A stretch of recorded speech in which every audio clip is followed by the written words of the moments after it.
UPSC central के ऊपर आप सबका स्वागत है दोस्तों। आपकी यूपीएससी की तैयारी काफ़ी अच्छी चल रही होगी एंड हम भी जितना हमसे हो पा रहा है, जो भी हमारे पास एक्सपीरियंस है वो आपके साथ शेयर कर रहे हैं। एंड जो बिगनर्स हैं, जो एनसीईआरटी पढ़ रहे हैं, जिनको एनसीईआरटी पढ़ के अभी समझ नहीं आ रही, तो एक बार इस क्लास को जरूर करें। वो उसके बाद एनसीईआरटी पढ़ें, फिर कमाल देखें कि कितना अच्छे से आपको निखर के आती हैं चीज़ें अंदर से, एफिशिएंसी आपकी कितनी ज़्यादा चेंज होती है। ठीक है, आपने जरूर देखना है इस क्लास को। अगर नहीं समझ आ रहा बार बार देखना है, अगर फिर भी समझ नहीं आ रहा कमेंट करके पूछना है कि दिक्कत क्या आ रही है। तो शुरू करते हैं हम। तो देखिए, सबसे पहले हम अर्थ क्यूब की बात करेंगे, क्यों आता है वो एंड वोल्केनोस क्यों आते हैं। तो अर्थ क्यूब तो बेसिकली क्या होता है, जो धरती के अंदर से कोई भी एनर्जी रिलीज होती है, ठीक है, उसकी वजह से प्लेट्स शेकिंग करती हैं, एक दूसरे के साथ टकराती हैं, ठीक है, तो वो हमारी अर्थ क्यूब वहां से बन जाता है बेसिकली। तो देखिए, लाइक ये सरफेस है हमारा, ठीक है, ऊपर की सतह है हमारी, उसके नीचे हमारा एपिक सेंटर है, बताता हूँ मैं आपको क्या होता है। फिर फोकस, उसके नीचे हाइपो सेंटर लिखा हुआ है, इसको दोनों के सेम ही नाम है, ठीक है, बस। एंड उसके नीचे हमारी फोल्ड लाइन है। अब होगा क्या यहाँ पे, लाइक ये एक प्लेट है, ठीक है, फॉर एग्जाम्पल यहाँ से कोई प्लेट थी ऐसे करके, ठीक है, अब वो टकरा गई आपस में, इधर उधर टूट गई वो, ठीक है, एंड आपस में टकरा के उसने एक एनर्जी रिलीज कर दी। अब जहां से एनर्जी रिलीज हो रही है उसको हाइपोसेंटर कहते हैं। यूपीएससी प्री में क्या करेगी, वो हाइपोसेंटर की जगह के ऊपर एपिक सेंटर लिख देगी और इसकी जगह के हाइपोसेंटर लिख देगी, ऐसे चेंज करेगी वो, ठीक है। एंड बच्चे उलझ भी जाएंगे जिनका अच्छे से बेस क्लियर नहीं है। तो हाइपोसेंटर क्या है, यहाँ पे हाइप बन रही है जहां से वो जो भी एनर्जी रिलीज हो रही है, ठीक है, जहां पे रिलीज होगी सबसे पहले ऊपर पहुंचेगी, जहां पे टकराएगी उसको एपिक सेंटर कहते हैं ना, कि भाई ये तो एपिक बात होगी यार, नीचे से टकरा के एनर्जी आ गई, ठीक है। तो हीट हाइपोसेंटर, यहाँ से एनर्जी रिलीज हो रही है और यहाँ से सबसे पहले ऊपर जाके टकराई, वो एपिक सेंटर बन गया। तो यहाँ तक आपको समझ आ गया होगा, ठीक है। उसके बाद इसके कारण क्या हो सकते हैं वो देखते हैं हम, कि क्या क्या कारण हो सकते हैं कि क्यों आती हैं ये चीजें। तो प्लेट टेक्टोनिक्स होते हैं हमारे पास, सबसे इंपॉर्टेंट है वो। प्लेट टेक्टोनिक्स का हमने एक पूरी कॉम्प्रिहेंसिव वे में की भी हुई है इसकी क्लास, ठीक है। इसमें फिर से समझा देता हूँ मैं आपको। जैसे इसमें हमारी कन्वर्जेंट बाउंड्री आ गई,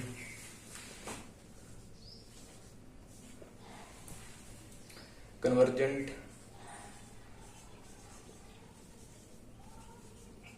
प्लेट। तो कन्वर्जेंट में तो दो प्लेट्स आपस में टकराएंगी, एक इधर आ रही है, एक यहाँ से आ रही है, आपस में टकरा जाएंगी, कन्वर्ज कर जाएंगी, ऐसे बीच में टकरा जाएंगी आपस में, ठीक है। तो ये तो हमारी होगी कन्वर्जेंट प्लेट बाउंड्री, कन्वर्ज कर गया ऐसे टकरा के। तो यहाँ पे सेडिमेंट्स उठ के कुछ पहाड़ वगैरह भी बना सकते हैं। तो ये तो हमारी कन्वर्जेंट बाउंड्री, यहाँ से भी अर्थ क्यूब आएंगे। और जो सेकंड है हमारी, वो कौन सी होगी, वो होगी डाइवर्जेंट, बल्कि ऐसे करके प्लेट दूर जा रही है, डाइवर्ज कर रही है, तो डाइवर्जेंट बाउंड्री होगी हमारी। तो डाइवर्जेंट प्लेट्स जो दूर जाती हैं आपस में से, ठीक है, एक इधर जा गई, एक इधर चली गई, तो आपस से दूर चली गई, वो डाइवर्जेंट बाउंड्रीज हमारी बन गई। और थर्ड हमारी होती है ट्रांसफॉर्म बाउंड्री, ट्रांसफॉर्म बाउंड्री। देखिए, ट्रांसफॉर्म में क्या होगा, दो प्लेटें आपस में पैरेलल जाएंगी, ठीक है, इधर उधर, जैसे एक प्लेट ये आ रही है, ये आ रही है, आपस में ऐसे स्लाइड कर रही हैं वो पैरेलल, ठीक है, पैरेलल स्लाइड कर रही हैं वो, ना टकरा रही हैं ना दूर जा रही हैं, बस ऐसे स्लाइड कर रही हैं, तो भी अर्थ क्यूब्स आते हैं। तो इन तीनों प्लेट्स बाउंड्री की वजह से हमारे अर्थ क्यूब देखने को मिलते हैं। जैसे एग्जाम्पल टर्की में आया था, सीरिया में अर्थ क्यूब आया था, ठीक है, 2023 में। जैसे वहां पे ऑपरेशन हमने आई थिंक दोस्त किया था उस टाइम पे 2023 में, ठीक है, तो वो आपने याद रखना है। उसके बाद वोल्केनिक एक्टिविटी क्या होती है वो देख लेते हैं।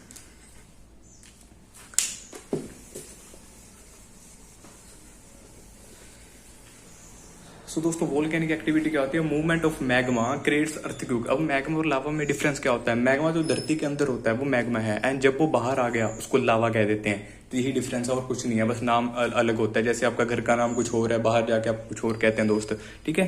तो मैग्मा क्या, मैग्मा जो है, ठीक है, वो अर्थक्वेक क्रिएट कर देता है। So movement of magma create earthquake. जैसे एग्जांपल, जैसे कैम्बरा बीजा वोल्केनो इरप्शन हुई थी 2021 में, उसके एग्जांपल आप ले सकते हो। फिर हम नेक्स्ट देखते हैं उसके बाद।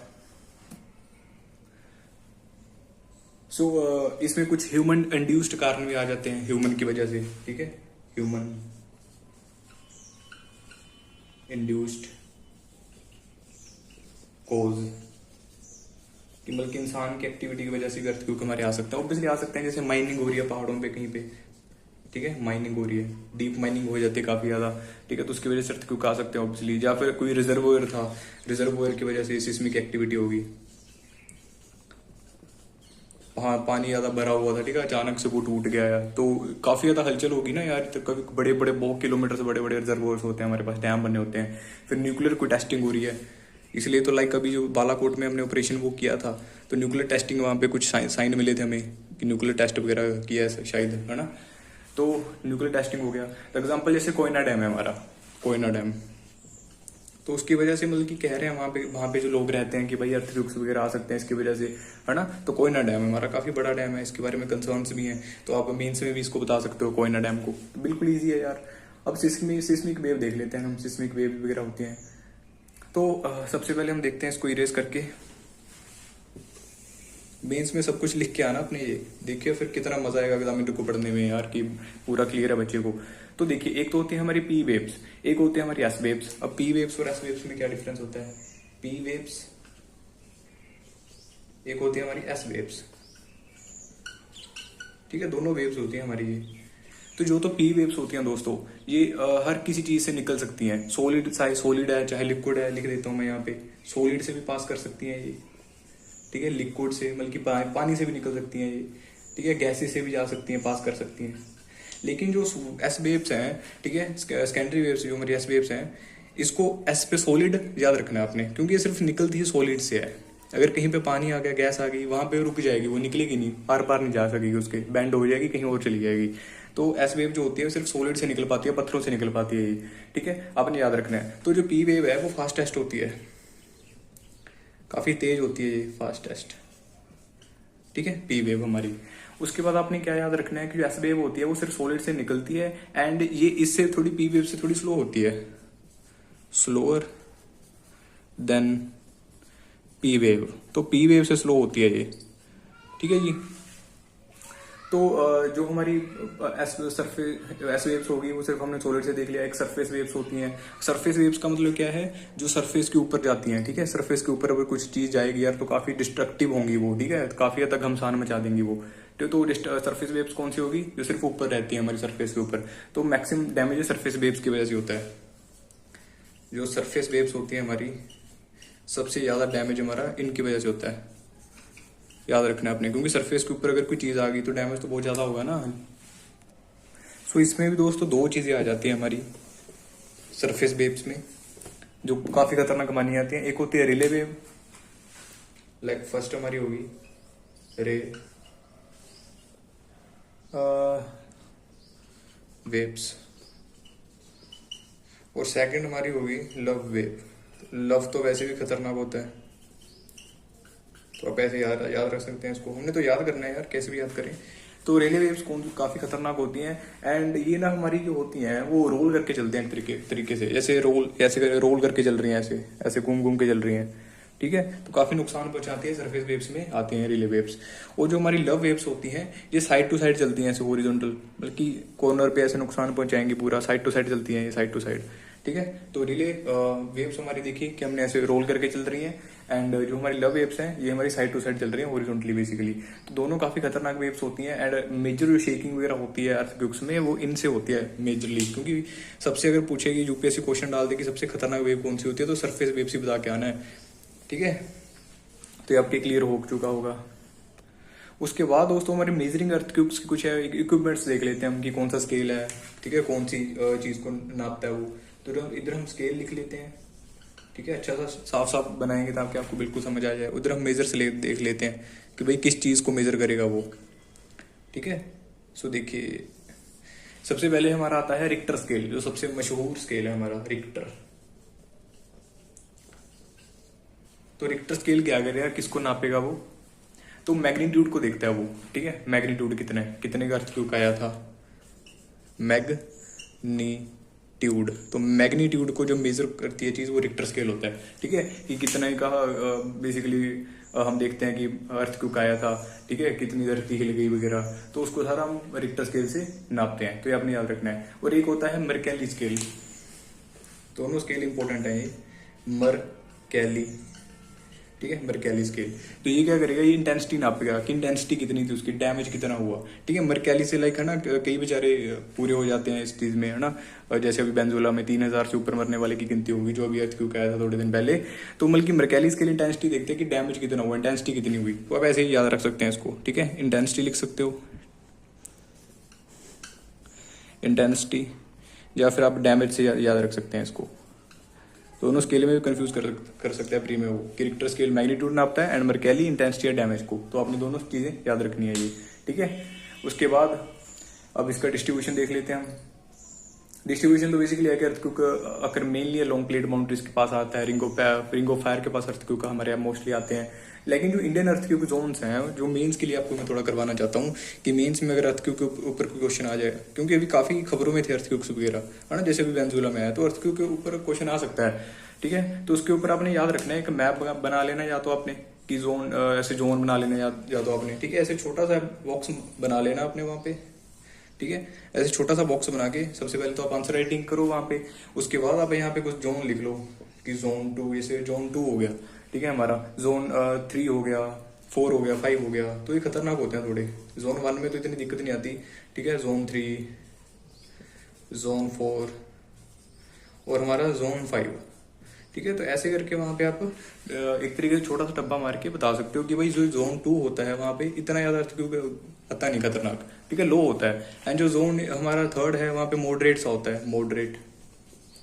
ठीक है, और जो हमारा जोन 4 है वहां पे अर्थक्वेक हाई आता है, बल्कि जो ऐसा एरिया है हमारे इंडिया का जहाँ पे अर्थक्वेक ज्यादा आ सकता है उसको जोन 4 में रखा जाता है। एंड जोन 5 वो वाला एरिया होता है यहाँ पे वेरी हाई, ठीक है, वेरी हाई, अर्थक्वेक आने की बहुत संभावना होती है और डैमेज भी बहुत ज्यादा कर सकता है। तो वहाँ पे एक ऐसा चार्ट आपने बना के आना है। ठीक है, एग्जांपल जैसे जोन 5 में हमारी कौन सी चीजें आती हैं, आप वहाँ पे एग्जांपल लिख दो कि जोन 5 में हमारी कौन सी चीजें या कौन से एरिया आते हैं। जो कश्मीर है हमारा, कश्मीर का काफी सारा इलाका जोन 5 में आता है। क्यों? हिमालय के पास है वो, ऑब्वियसली प्लेट हमारी यूरेशियन प्लेट से टकरा रही है, इंडियन प्लेट। ठीक है, तो अर्थक्वेक आ रहे हैं वहाँ पे, आज भी आ रहे हैं। ठीक है, जैसे उत्तरकाशी में हमने देखा था, उत्तराखंड में देखा था। ठीक है, बाकी है हमारा नॉर्थ ईस्ट है, नॉर्थ ईस्ट को आप लिख सकते हो जोन 5 में। तो एग्जाम्पल अगर देखे होगे तो ज्यादा बेटर होगा। ठीक है, कुछ हिमाचल के पार्ट है, हिमाचल प्रदेश के पार्ट लिख सकते हो वहाँ पे जोन 5 में आप। तो ऐसे करके आपका सारा क्लियर हो जाएगा, एग्जामिनर को भी बच्चे ने अच्छा पढ़ा हुआ है। ठीक है, उसके बाद हम इसको इरेज करके आगे चलते हैं।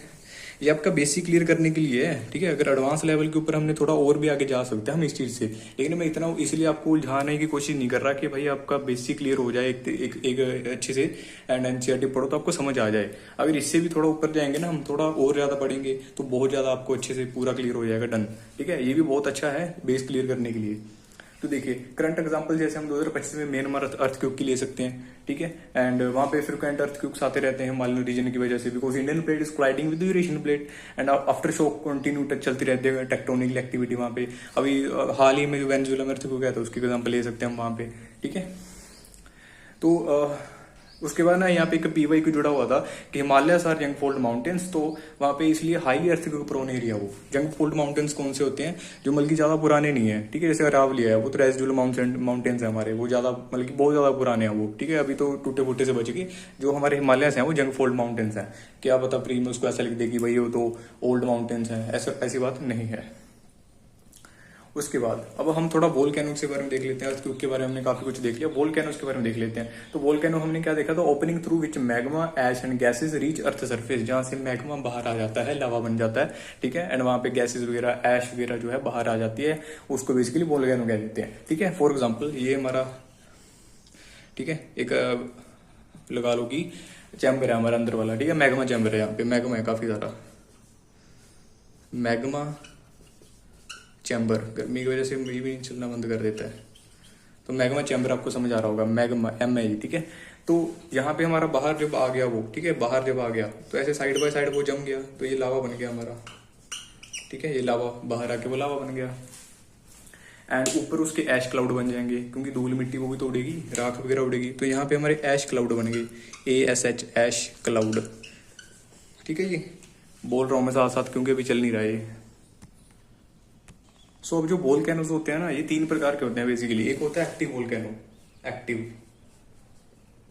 ठीक है, एक होता है हमारा डोरमेंट वोल्केनो, डोरमेंट, और एक हमारा एक्सटिंक्ट होता है।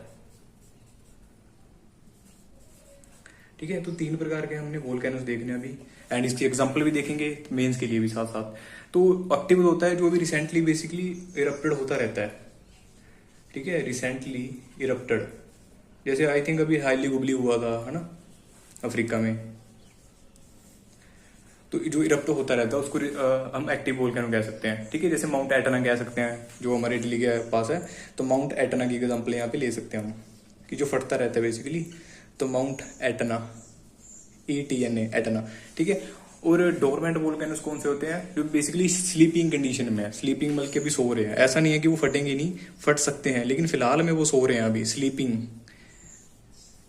ठीक है, वो भी क्या है, स्लीपिंग वोल्केनो है बेसिकली एक तरीके से, कि फिलहाल के लिए नहीं फट रहा लेकिन फट सकता है।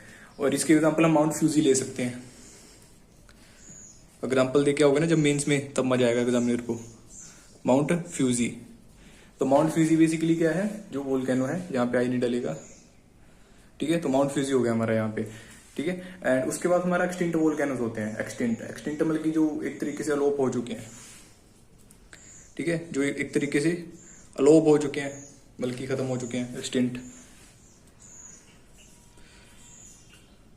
नॉट इरप्टेड एनीमोर, ठीक है, कि अभी वो खत्म हो चुके हैं, एक्सटिंक्ट हो चुके हैं, कोई इरप्शन वगैरह वहां से नहीं आएगा, ठीक है। एंड हमारे इंडिया में है कोई एक्टिव वोल्केनो, तो अगर क्वेश्चन आ जाए तो बैरन लैंड्स है हमारे अंडमान निकोबार पे, तो बैरन आइलैंड्स हमारा एक्टिव वोल्केनो में आता है, ठीक है। वहां पे आई थिंक हमारा नारकोंडम वो एक्सटिंक्ट में आ चुका है, तो यहाँ पे एग्जाम्पल ले सकते हो इसकी ऐसे करके, ठीक है जी। तो इसके एग्जाम्पल लिख सकते हैं माउंट किलीमंजारो, माउंट किलीमंजारो, जारो कहाँ पे, तंजानिया में पड़ता है दोस्तों, तंजानिया, ठीक है। मैं बार बार कह रहा हूँ, मेंस में पक्का लिख के आना है अपने विद एग्जाम्पल के साथ, बहुत अच्छा इंप्रेशन पड़ेगा, ठीक है। तो ये हमारे हो गई वोल्केनोस वगैरह। अब इसको कर लेते हैं हम इरेज।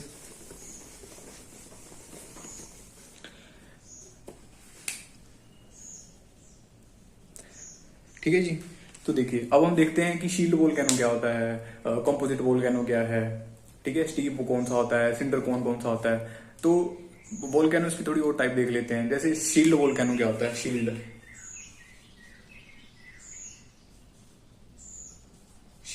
वोल्केनो, तो दोस्तों शील्ड वोल्केनो कौन सा होता है बेसिकली, तो वाइड, जिसकी वाइड एंड काफी ज्यादा फैला होता है, जेंटल स्लोप होता है जिसका, ठीक है।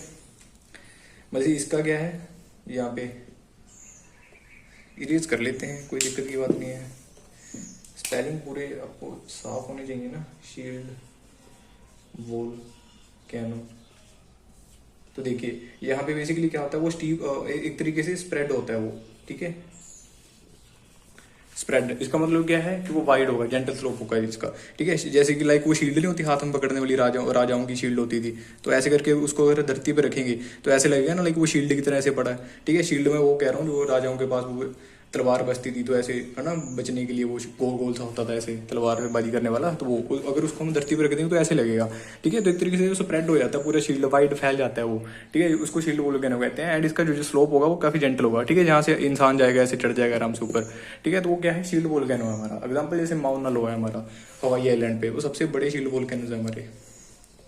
इसके एग्जाम्पल क्या ले सकते हैं हम, माउना लोआ, MAUNA, LOA, माउना लोआ। हवाईयन आइलैंड्स पे पड़ते हैं जो अमेरिकन के हैं, ठीक है। उसके बाद हमारे होते हैं कंपोजिट वोल्केनो। कंपोजिट वोल्केनोस हमारे कौन से होते हैं, ये होते हैं थोड़े स्टीप होते हैं, जो खड़े से होते हैं, ठीक है, ऐसे लाइक ऐसे खड़ा है, ठीक है, वोल्केनो। अब यहाँ पे तो हम इतनी इजीली ऐसे चढ़ नहीं सकते आराम से, तो स्टीप सा है, काफी सीधा सा है, ठीक है। कई बार तो ज्यादा ही सीधे होंगे ये, ऐसे करके इतना सीधा होगा, कहाँ से चढ़ पाएगा। तो जो स्टीप से होते हैं उसको कंपोजिट वोल्केनो कह लेते हैं, ठीक है, आपने इसको याद रखना है। एंड एग्जाम्पल इसकी ले सकते हो आप, एक्सप्लोजिव होता है इसमें, ठीक है, काफी फट जाता है ऐसे करके वो, तो वो इसकी एग्जाम्पल है बेसिकली। एंड यहाँ पे माउंट फ्यूजी की एग्जाम्पल ले सकते हो, जो हमने पहले भी देखी थी बेसिकली, माउंट फ्यूजी, ठीक है जी। तो ये आपका स्टीव वोल्केनो हो गया। अब एक हमारा होता है सिंडर कोन, कि सिंडर कोन कौन सा होता है, सिंडर कोन आपके बेसिक क्लियर करने के लिए बहुत अच्छा है ये, ठीक है। तो ये थोड़े छोटे होते हैं, स्मॉल होते हैं, ठीक है। इसमें जो ऐश होती है वो ज्यादा होती है, स्मॉल होते हैं ये, ठीक है। ऐश इसमें बहुत ज्यादा होती है, ऐश कंटेंट ज्यादा होता है इसमें, ठीक है। एक बार आपको मैं पूरा कंपैरिजन करके इनका बता देता हूँ, ठीक है, तो ताकि आपको बिल्कुल क्लियर हो जाए चीज़ें। तो देखिए यहाँ पे हम लिख लेते हैं हमारा शील्ड वोल्केनो, ठीक है, और यहाँ पे हम कंपोजिट लिख लेते हैं, ताकि एक ही चार्ट में आपका पूरा क्लियर हो जाए। कंपोजिट वोल्केनो, और यहाँ पे हम लिख लेते हैं सिंडर कोन, और देख लेते हैं इनमें डिफरेंस क्या है बेसिकली। तो जो हमारा शील्ड वोल्केनो देखा था हमने वो काफी फ्लैट था, ब्रॉड था, ठीक है, वॉरियर की शील्ड की तरह था, ब्रॉड था काफी, ठीक है, फ्लैट था और वॉरियर की शील्ड की तरह था ऐसे करके, ठीक है, आपको बना के भी बताया था। उसके बाद हम कॉम्पोजिट वोल्केनो काफी टॉल था ये, ठीक है, स्टीप साइड थी इसकी, टॉल था, स्टीप साइड थी इसकी, ऊपर चढ़ना मुश्किल था, है ना। और उसके बाद सेंटर कोन जो थे वो स्मॉल थे, ठीक है, ये थे तो ये भी स्टीप, लेकिन ये छोटे थे, वो स्मॉल। आप गूगल पे आके इसकी पिक्चर्स वगैरह भी देख सकते हो, स्मॉल थे लेकिन स्टीप थे, ठीक है जी। उसके बाद लावा टाइप कौन सा होता है, यहाँ पे तो थिन होता है, पतला सा होता है, ठीक है, पतला होगा तभी तो फैलेगा वो, तभी तो इतना ज्यादा ऐसे ब्रॉड फैल जाएगा। अगर तो वो रूखा सूखा सा होगा तो वो ऊपर ऊपर चढ़ता जाएगा। तो पतला होता है वहाँ पे वोल्केनो का जो लावा होता है, थिन होता है, ठीक है, थिन थिन होता है, पतला, बसाल्टी कह सकते हो आप। बसाल्टी कैसे होता है, वो फैल जाता है, ठीक है, बसाल्टी का लावा होता है। और यहाँ पे क्या होता है, थिक होता है, ठीक है, मोटा होगा तभी तो वो जमेगा एंड वो स्टीप बन जाएगा, ठीक है। एंड इसकी एग्जाम्पल आप एंडेसिटिक लावा कह सकते हो, ठीक है। एंड जो सेंटर होता है वहाँ पे गैस वगैरह काफी ज्यादा होती है, ऐश वगैरह काफी ज्यादा होती है यहाँ पे, ठीक है। तो इसमें गैस रिच, तो गैस रिच होती है एंड इसमें भी कहीं ना कहीं बासाल्टिक होता है, ठीक है जी। उसके बाद अगर हम इरप्शन की बात करें तो दोस्तों इसका जो लाइफ स्पैन होता है वो मिलियंस ऑफ ईयर्स तक होता है, मिलियंस ऑफ ईयर्स तक, ठीक है। इतने इम्पोर्टेंट नहीं है ये, फिर भी मिलियंस ऑफ ईयर्स, एंड ये हंड्रेड्स ऑफ ईयर्स तक रहता है, ठीक है, बल्कि कई सैकड़ों साल तक रहता है ये, हजारों साल तक भी रह सकता है, ठीक है, थाउजेंड्स तक भी रह सकता है ये, चल नहीं रहा वर्कर्स। उसके बाद ये थोड़ा शॉर्ट लिव्ड होता है, ठीक है, कई बार तो एक बार इरप्ट होता है, शॉर्ट लिव्ड होता है, जैसे है भी छोटा तो रहता भी शॉर्ट लिव्ड ही है, कई बार तो एक बार इरप्ट होके खत्म हो जाता है। एग्जाम्पल मैंने पहले बता दिया था इसके, जैसे इसकी हम माउना लोआ लिख सकते हैं, माउना LOA, माउना लोआ, ये हवाई आइलैंड पे है, ठीक है, जो अमेरिका के हैं, हवाई। और इसकी एग्जाम्पल ऑफ माउंट फ्यूजी, इसकी हमने देख ली थी, माउंट फ्यूजी जो जापान में है, ठीक है जी। और इसकी एग्जाम्पल हम ले सकते हैं पेरिक्यूटिन, PERICUTIN, आई होप आपको समझ आ गया होगा, बोल दिया मैंने साथ साथ। और ये मैक्सिको में है, तो इनके बीच आपको क्लियर हो गया होगा सारा डिफरेंस। अब लावा की भी कुछ टाइप्स होती हैं, लावा की, ठीक है, इसकी भी टाइप्स होती हैं, अब वो देख लेते हैं हम कि लावा की 2 टाइप्स हैं। एक तो होता है बेसिक लावा, यहाँ पे हम कंपैरिजन चार्ट बना लेते हैं, बेसिक लावा, और यहाँ पे एसिडिक लावा। बिल्कुल ही चलना बंद कर गया ये तो।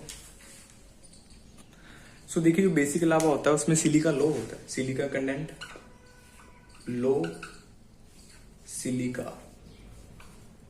कम होता है, चल ही नहीं रहा, और इजी फ्लो हो जाता है। जिसमें सिलिका कम होता है, जो फ्लो है वो इजी करेगा, फ्लो इजीली, आसानी से बह जाएगा। जैसे हमने शील्ड वोल्केनो देखा था, वो बेसिक लावा का था, क्यों, क्योंकि उसमें सिलिका कम था। अगर सिलिका कम था तो वो इजीली ऐसे फ्लो आराम से करेगा, बिल्कुल, ठीक है। ये आपने चीजें याद रखनी है। एंड जो उसकी इरप्शन होती है वो धीरे धीरे होती है, ठीक है, जो उसकी इरप्शन होती है वो जो फटता है तो धीरे धीरे होता है, आराम से, इसलिए तो ऐसे दूर दूर तक आराम से फैलता जाता है, ठीक है। एंड जो हमारा एसिडिक वोल्केनो होता है ये हाईली सिलिका होता है, इसमें बहुत ज्यादा सिलिका होता है, हाई सिलिका, ठीक है। हाई सिलिका होगा डेट्स मीन कि वो थिक है, ठीक है, मोटा है, ठीक है, तो थिक है ये, गाढ़ा ज्यादा है, ठीक है, गाढ़ा, बल्कि विस्कोसिटी इसकी ज्यादा है, ठीक है। उसकी विस्कोसिटी कम थी बल्कि वो ज्यादा फैल गया, एंड इसकी विस्कोसिटी ज्यादा है तो ज्यादा फैल नहीं रहा है। विस्कोसिटी होता है फैलने का मतलब, जैसे हनी शहद होती है ना, उसकी विस्कोसिटी बहुत ज्यादा होती है, ठीक है, तो दूर तक ऐसे फैल नहीं पाती। अगर पानी उसकी विस्कोसिटी कम होती है तो दूर तक फैल जाती है, बिल्कुल वो,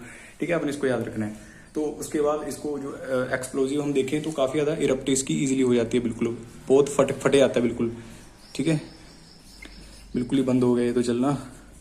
इरप्शन जो इसकी होती है बहुत तेज होती है, फट जाता है, ठीक है। एंड इसलिए एसिडिक मल की खड़मा सा होता है, ये स्टीप सा होता है, आपने इसको याद रखना है बेसिक एग्जांपल्स को। वोल्केनो की वजह से कट लग रहे हैं, चल नहीं रहा, बार बार फिर ठीक करके लेके आना पड़ता है, इसको और लेके आना पड़ेगा। तो देखिए एक हमारी रिंग ऑफ फायर है, आपने याद रखनी है, रिंग ऑफ जो फायर है हमारी पैसिफिक ओशन में वो, ठीक है, रिंग ऑफ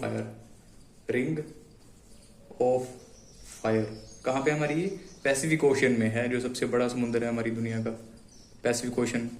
एंड जहाँ पे दुनिया के 75% वोल्केनोस हैं, 75% वोल्केनोस, ठीक है। आपको एक्सट्रीम लग सकती है चीज़ कि 75 इतने ज़्यादा कैसे हो सकते हैं एक ही जगह पे, ठीक है, लेकिन ये वोल्केनो है, ये एक्टिव वोल्केनो है दुनिया के, एक्टिव, दुनिया के 75 एक्टिव वोल्केनोस यहाँ पे 75%, ठीक है। एंड 90% इसलिए अर्थक्वेक यहीं पे आते हैं दुनिया के। मेंस में काफ़ी अच्छी एग्जाम्पल ले सकते हो आप कि 90% दुनिया के जो अर्थक्वेक्स हैं वो इसी में आते हैं, रिंग ऑफ फायर में, ठीक है। कहीं ना कहीं हमारा वेनेजुएला भी रिंग ऑफ फायर के आसपास आता है, ओके, आपने याद रखना है इसको। एंड इंडियन के मैंने पहले बता दिया था कि बैरन आइलैंड ओनली एक्टिव वोल्केनो है, ठीक है हमारा। एंड डोरमेंट कौन सा है, नारकोंडम है, वो डोरमेंट है, बल्कि फट सकता है वो आगे जाके, लेकिन हाँ वो डोरमेंट की एक्सटेंट में नहीं आता, वो डोरमेंट में आता है वो, ठीक है जी। उसके बाद इससे कुछ हमें फायदे भी हो सकते हैं, मैं इसमें लिख सकते हो कि जो सोइल है वो फर्टिलिटी उसकी बढ़ जाती है, जियोथर्मल एनर्जी आती है इस चीज़ से, ठीक है। टूरिज्म घूमने आते हैं वहाँ पे, जैसे नारकोंडम वोल्केनो के पास घूमने चले गए, है ना, बैरन आइलैंड्स पे घूमने चले गए, मिनरल्स भी आते हैं वहाँ पे ऑब्वियसली काफ़ी सारे। डिसएडवांटेज क्या होता है, लावा फैल जाता है, ठीक है, ऐश काफ़ी ज़्यादा उड़ जाती है, तो हमारे न्यूक्लियाई काफ़ी ज़्यादा फैल जाते हैं, ठीक है, सूरज की रोशनी फिर नीचे कम आ पाती है, टॉक्सिक गैसेज वगैरह निकलती हैं, सुनामी आ सकती है इस चीज़ की वजह से, ठीक है। एंड इससे जो क्लाइमेट है कूल हो सकता है, क्योंकि सूरज की रोशनी नीचे तो आएगी नहीं, ऊपर तो सारे धुआं ही धुआं फैल गया, तो सूरज की रोशनी नीचे नहीं आएगी, ठीक है, तो ऑब्वियसली धरती कूल डाउन हो जाएगी, ठीक है। तो सारे बल्कि इसकी डिसएडवांटेज और एडवांटेज मैंने बता दिए, ठीक है। तो सारे इसकी एग्जांपल्स थी, अब मेंस में लिख सकते हो। और लास्ट में आपको फिर से बता देता हूँ मैं, कुछ रैपिड रिवीजन कर लेते हैं। जैसे सबसे पहले मैंने जो उलझाएगी यूपीएससी उलझाएगी फोकस एरिया में, तो फोकस को क्या कहते हैं, हाइपो सेंटर कहते हैं, एपिक सेंटर नहीं कहते कि हाइपो बन गई नीचे से एनर्जी निकल के आ रही है, क्या था वो फोकस था। उसके बाद पी वेव्स तो ट्रैवल करते हैं सिर्फ सॉलिड, लिक्विड और गैस तीनों से करते हैं, मतलब कि एस वेव सिर्फ सॉलिड से निकलती हैं, एस पे सॉलिड। और सरफेस वेव्स होती हैं सबसे ज्यादा डिस्ट्रक्शन मचाती हैं, जैसे हमने पढ़ी थी रिले वेव्स, लव वेव्स पढ़ी थी हमने। उसको रिक्टर स्केल क्या करता है, मैग्नीट्यूड को नापता है, ठीक है, कि कितने का जो आया है हमारा वोल्केनो सच अर्थक्वेक आया है। एंड मरकैली क्या, कि उसकी इंटेंसिटी कितनी थी, कितना डैमेज किया उसने, वो हमारा मरकैली था। बैरन आइलैंड्स हमने देखा एक्टिव वोल्केनो थे हमारे इंडिया के, नारकोंडम डोरमेंट वोल्केनो थे। डेक्कन ट्रैप हमारा फ्लड बसाल्ट है, जो हमारे नीचे साउथ में फैला हुआ है बेसिकली, ठीक है। हॉटस्पॉट नीचे से निकला था, वो प्लेट के ऊपर ऐसे फैल गया, धरती में हमारी अर्थ ऐसे इंडियन की प्लेट जा रही थी बेसिकली, ठीक है। रिंग ऑफ फायर हमने देख लिया, पैसिफिक अराउंड चलती है।